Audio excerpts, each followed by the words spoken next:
काटली गल तोहरा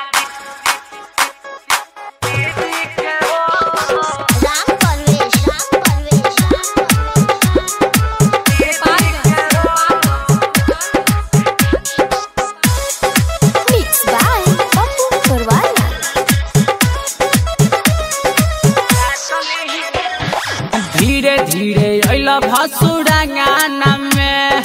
ठग दिल लारो के कंगाना में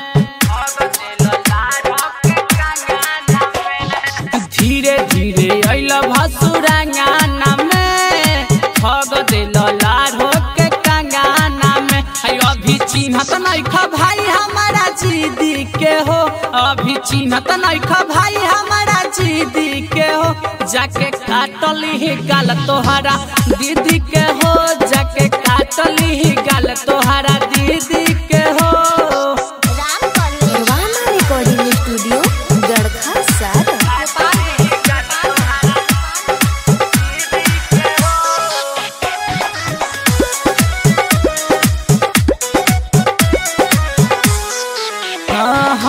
ले लगा है जब भसुर तू बोला बोला के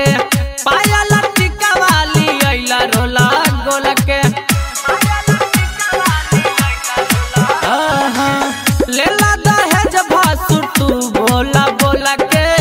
पायल टिका वाली अइला रोला गोल के दही चाट गइला देनी हम विधि के हो दही चाट गइला देनी हम विधि के हो जाके काटली गाल तोहरा दीदी के हो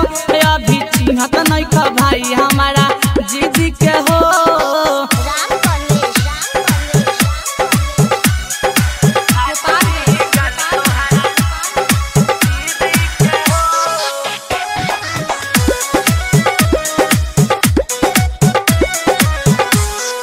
आए हाय ओइला तयावते हम न सका करइनी ठंडा गिलास तोहरा हाथ में धरइनी ओइला तयावते हम न सका करइनी ठंडा गिलास तोहरा हाथ में धरइनी गाड़ी किन के देनी हम हुंडा सिटी के हो गाड़ी किन के देनी हम हुंडा सिटी के हो जाके काटली गाल तोहरा दीदी के हो अभी चिन्हत नहीं खा भाई हमारा दीदी के हो।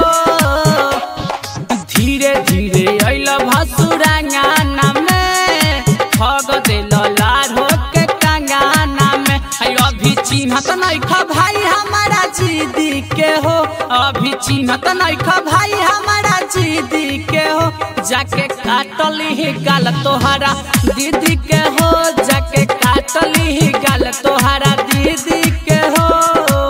परवाना रिकॉर्डिंग स्टूडियो गढ़खा सारा।